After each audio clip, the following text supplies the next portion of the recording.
and the government continues to push an aggressive gay rights agenda, while threatening to criminalize Christian speech and practice.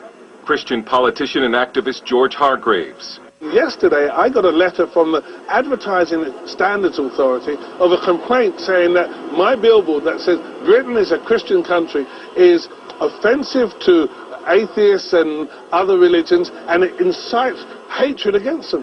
What nonsense. Britain is constituted as a Christian country. Daily prayers are said in Parliament, whether atheists like it or not. The Queen is the head of the Church of England and therefore has to acknowledge God for her sovereignty over the nation.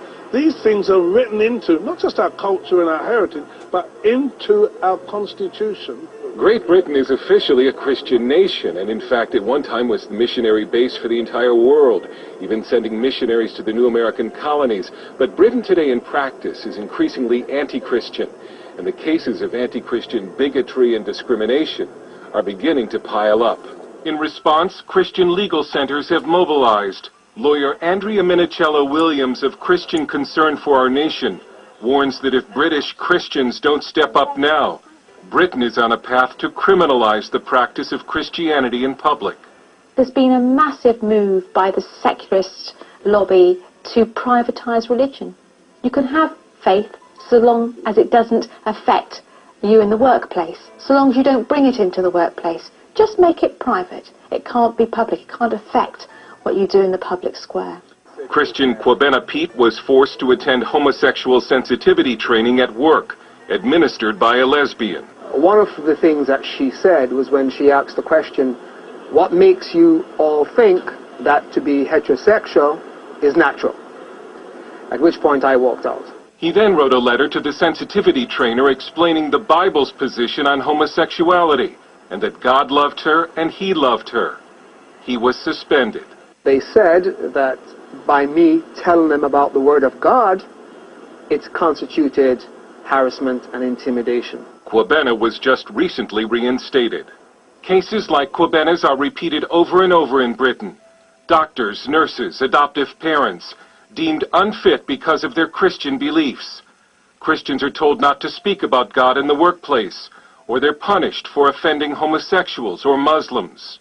Now the British government wants to pass a new equality bill that would force churches to hire practicing homosexuals or transsexuals. Christian lawyer Paul Diamond has been very successful in fighting Christian discrimination cases in the courts. In the United Kingdom, the homosexual agenda is militant, and they've been arresting Christians, jailing Christians for hate crimes, shutting off grants, constant litigation with the government, constant aggression. There's no live and let live. Your Christian values are wicked and evil, and that's what they want everybody to believe. That sounds like a BBC program which portrayed a violent Christian beheading a Muslim. Britain's government TV has also put a Muslim in charge of all of its religious programming. Islam continues to advance in the UK in large part because the government and media give it almost a protected status, while essentially persecuting its own state religion, Christianity. Many believe the architect of Britain's new anti-Christian culture was former Prime Minister Tony Blair, who championed gay rights. And during our interviews with Minichiello-Williams and Diamond, they both offered the same warning to American Christians, that any anti-life or hate crimes legislation under the Obama administration will erode America's Christian base. This is all coming to America. If you liberalize the laws, as President Obama has done. You know who Obama reminds every British person of? Tony Blair. Charming, persuasive, convincing, appearance of moderation, and then shoved all the Judeo-Christian values down, saying he was a Christian as he did it. So we know what's going to happen in America. We know what's going to happen to your 40% church attendance. It isn't 40%, it's going to be 20%. When the federal and state government starts saying, if you criticize homosexuality, the hate crime laws will apply to you Christians. Dale Hurd, CBN News, London. Friends, the Bible said that darkness covered the earth and gross darkness the people. One of the things that this Babylon, the Bible also says in 2 Thessalonians chapter 2, if you get time, read it, because that's how you're going to know that this power is the Antichrist, because this is the doctrine the old time dark ages, the reformers, they used to preach, and they point to this power, Antichrist. But now you don't hear no more.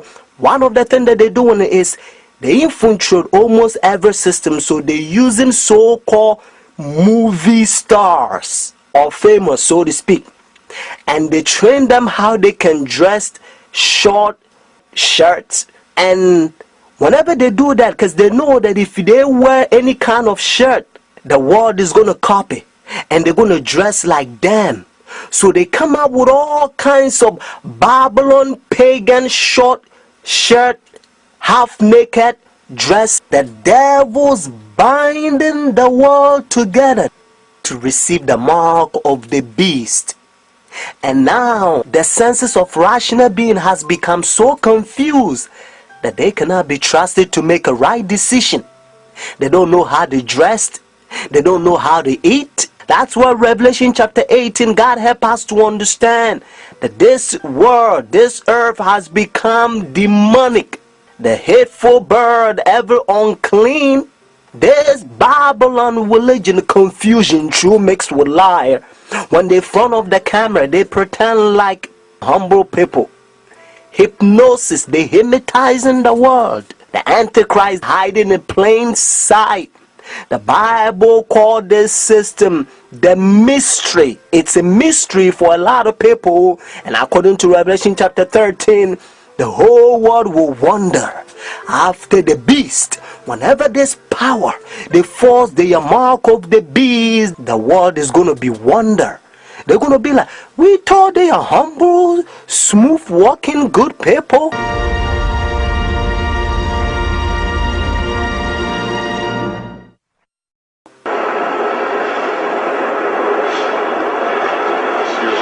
May I present Archbishop Kayang Barsamian, Primate of the Eastern Diocese of the Armenian Church in America.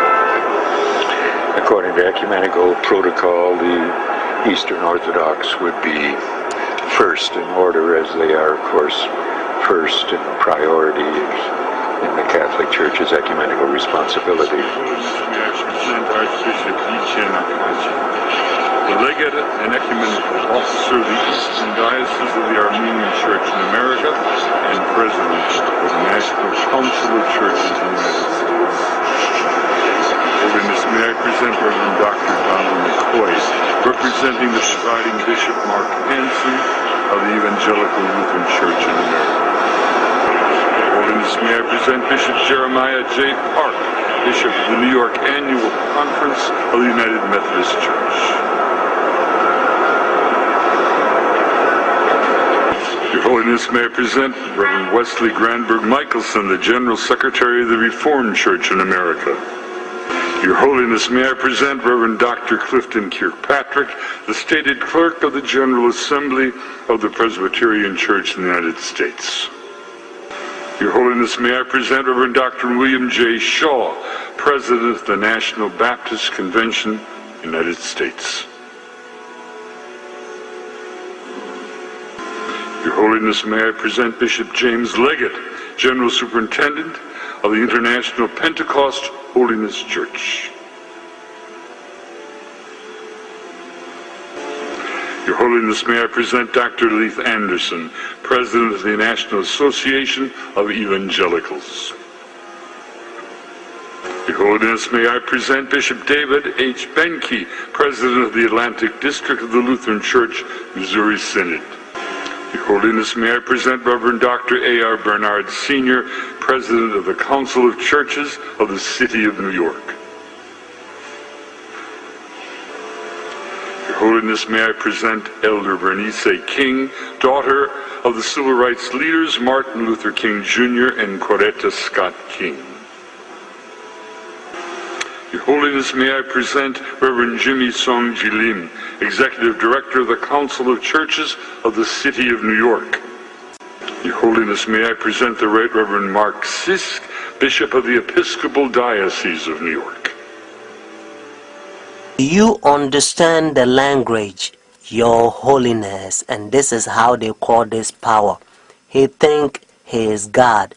That's what their teachings is all about, friends. Religious leaders, when they come to meet this power, they wearing black, notice, dark color. They represent the sinners, and he represent God. And now listen to what Bible says. 2 Thessalonians chapter 2. This is the chapter the Protestant Sunday churches, they are forefathers. They used to protest against this power during dark ages, and they call them Antichrist. Notice Antichrist. But now you don't hear from Sunday churches anymore, because they betray their forefathers. Let's start from verse 3. Notice 2 Thessalonians chapter 2. At one time was the missionary base for the entire world, even sending missionaries to the new American colonies. But Britain today in practice is increasingly anti-Christian, and the cases of anti-Christian bigotry and discrimination. Listen, what nonsense. Britain is constituted as a Christian country. Daily prayers are said in Parliament, whether atheists like it or not. The Queen is the head of the Church of England and therefore has to acknowledge God for her sovereignty over the nation. These things are written into not just our culture and our heritage, but into our constitution. Great Britain is officially a Christian nation, and in fact, the government continues to push an aggressive gay rights agenda, while threatening to criminalize Christian speech and practice. Christian politician and activist George Hargraves. Yesterday, I got a letter from the Advertising Standards Authority of a complaint saying that my billboard that says Britain is a Christian country is offensive to atheists and other religions, and it incites hatred against